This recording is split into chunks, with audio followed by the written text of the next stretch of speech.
Okay, magandang umaga po mga kaguro. Okay, so ngayon ipapakita ko po sa inyo ang gawa ko po na e-book. Okay. So, dito muna tayo mag-umpisa sa cover page. Okay. So, ito yung cover page.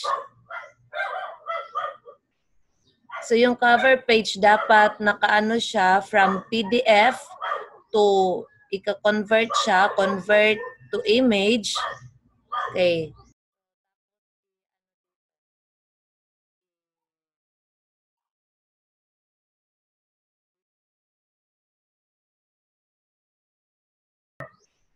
So, i-locate lang yung na-convert na image. Okay, dito tayo sa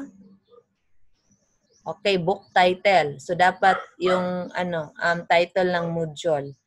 Sa book manager, so book manager, book info, dapat title ng book. Okay. So, once na nalagay mo doon sa book title, okay, automatically nakasulat yan dito. Tapos yung author. So, yung author ng module, dito is i-copy. Tapos, publisher is D. Olano del Norte. Tapos, ISBN, leave it blank.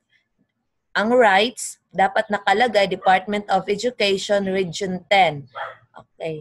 So, dito sa description, ilagay nyo po usually yung objective po ng module. Okay. Then sa second paragraph, dapat nakalagay ang pangalan nyo po. So, for example, this one. This module is converted into ebook by Glenda M. Abante. Okay. So, yun. Para ma-recognize po na kayo ang gumawa ng ebook. Okay. Sunod is dito tayo sa chapters. Okay. So, sa chapters, ang una is copyright. Then, sunod is yung lesson 1. Okay. So, batay ito sa module. Okay, doon sa table of contents. Then, under ng lesson 1, what's new, what is it, what's more, what I have learned, what I can do, assessment. So, ito yung nasa module. So, dapat itong mga activities na ito, hindi ito nakahanay sa lesson 1. Dapat under siya ng lesson 1. Then yung reference, okay, nakahanay siya dito sa copyright, lesson 1, at saka references. So be sure na lahat ito ay 9 lang. So copyright 1, lesson 1, 2, 3, 4, 5, 6, 7, 8, 9 para ma-convert ito into ebook. Okay. Kasi pag sumubra, hindi na po maaring ma-export ang ating gawa dahil po nasa tayo, free version po. Okay. So, para ma-check po yung gawa natin, punta tayo sa customize. Kung paano ito, paano yung layout niya. So, maaari ding i-click mo yung full view para mag-select ka. Halimbawa si bata, gagamit siya ng Samsung S8. Okay. So, para makita natin yung itsura. Pag nasa cellphone niya. Okay. So, pag na-open niya, okay, dito, may bubungad na table of contents. Okay, so dapat ito. So, paano ito ginawa yung table of contents? Okay, balik tayo. Dito sa edit, doon sa book manager, dapat na i-click natin dito, i-click natin yung table of contents. Okay. So, dapat dito ay, dapat naka-check po yung auto-generate table of content page para pag open ni bata, makikita na yung table of contents. Then, lagyan mo ng title. I-type mo table of contents.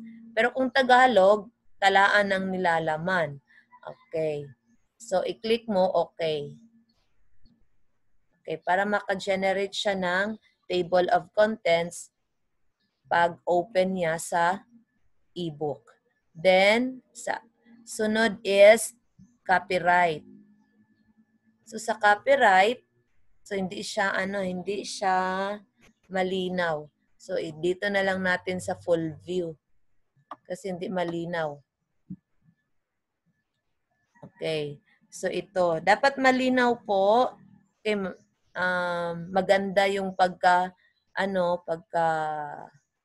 paste sa copy po ng module.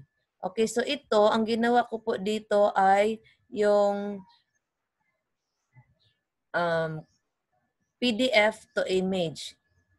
Okay, kinonvert po yung PDF to image. Hindi po siya nakakopy tapos paste.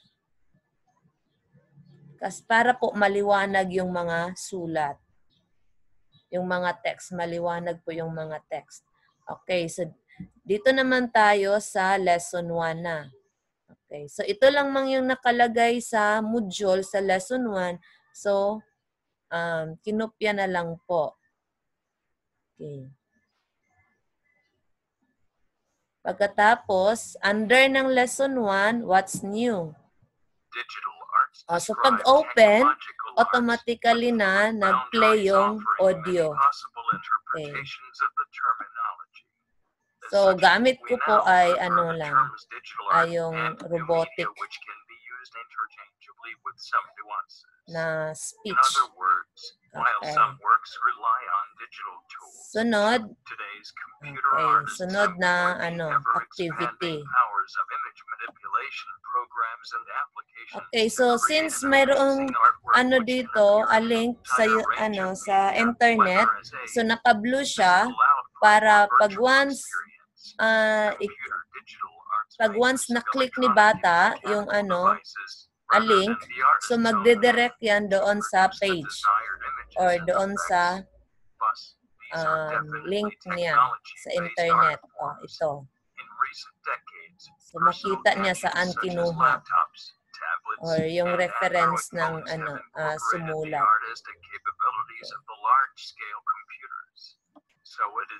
So paano yun ginawa? Doon lang po sa link. Balik tayo dito. So dito lang yan sa link. Dapat siya, naka-highlight.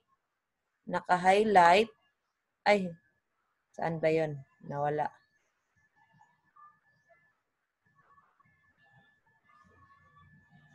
Naka-highlight lang siya. Saan yan? Ako'y nawala. Okay. So ito, i-highlight lang lahat. Lahat. Tapos dito, ay copy muna, copy. Pagkatapos ng highlight, Control-C, tapos i-click mo yung link, tapos i-copy mo dito sa URL. Okay, tapos naka-click yung to website. Dapat same window para hindi po ma-direct sa ibang link. Tapos ma-divert na yung attention ng bata. So dapat same window. Tapos i-create mo yung i-click mo yung create. Okay, so dito edit na dahil na naman siya na entryhan na. Okay. So dito na tayo sa sunod na activity. So what I have learned. Okay. Sa akin po, lang siya. Fill in the blanks. So para maging interactive siya, ang gamit ko po ay link. Yung kaninang pinakita ko. So, pag once nakasagot si bata, so para ma-check yung answer niya, i-click lang niya yung blue line para ma-check kung tama ba yung sagot niya. Okay. So, next is what I can do. Directions. Okay, so ito lang. So, okay, kasi application man to. Take a picture nature of anything related to nature, people, or any subject. Okay, next Ask is which. assessment. Apply. Okay, so gamit na yung multiple choice. Okay, sunod. So pwede na walang walang audio ang assessment. Mga multiple choice wala ng audio. Okay, sunod is the references. So ito ano man to? Link sa internet. So dapat naka-highlight po siya. Ito hindi ko nakalimutan ko, so gagawin ko to. Balikan ko po. So sa reference ito, since siya, link siya sa internet, dapat naka-blue, then Control-C, tapos dito sa link, tapos ikopya dito yung URL, tapos create po. So the same window, tapos create. So i-check natin kung siya, tunay na URL. Kasi pag gawa lang, hindi yun madidirect.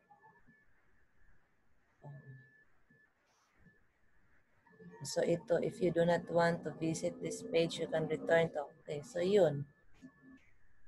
Okay. So, tapos pagkatapos nito, i-export na siya.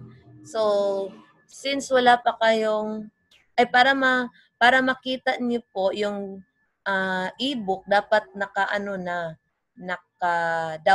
na ng naka-download na ng ebook, Kotobe Reader para mabasa po. Okay. So, ipapakita ko po. Kotobe Reader. Kaya pag wala pang Kotobe Reader, hindi po mababasa yung na-export na ebook. Dapat si bata may may Kotobe Reader sa cellphone niya para mabasa yung ebook. Okay. So, ito yung mabagal pa siya magbasa. Okay, ito Kotobe Reader. So, halimbawa, cellphone ang gamit ng bata or desktop, so dapat naka-download po siya ng Kotobe Reader para pag naipasa yung ebook, mababasa niya. So, ito i-open natin para makita niyo po. Okay, so mayroon na ako ditong mga gawa dati na converted ebook na. So, open lang natin.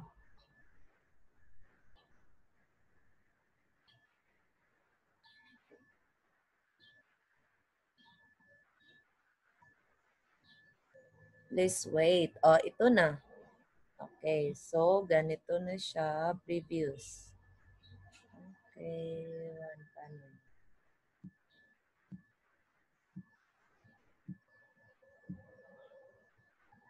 So dire. Lesson 1. Ito na siya. Okay, ganito na. Ganito na yung itsura ng ebook. So, this is it. Okay, so hanggang dito na lang po. Sana nakatulong po sa inyo.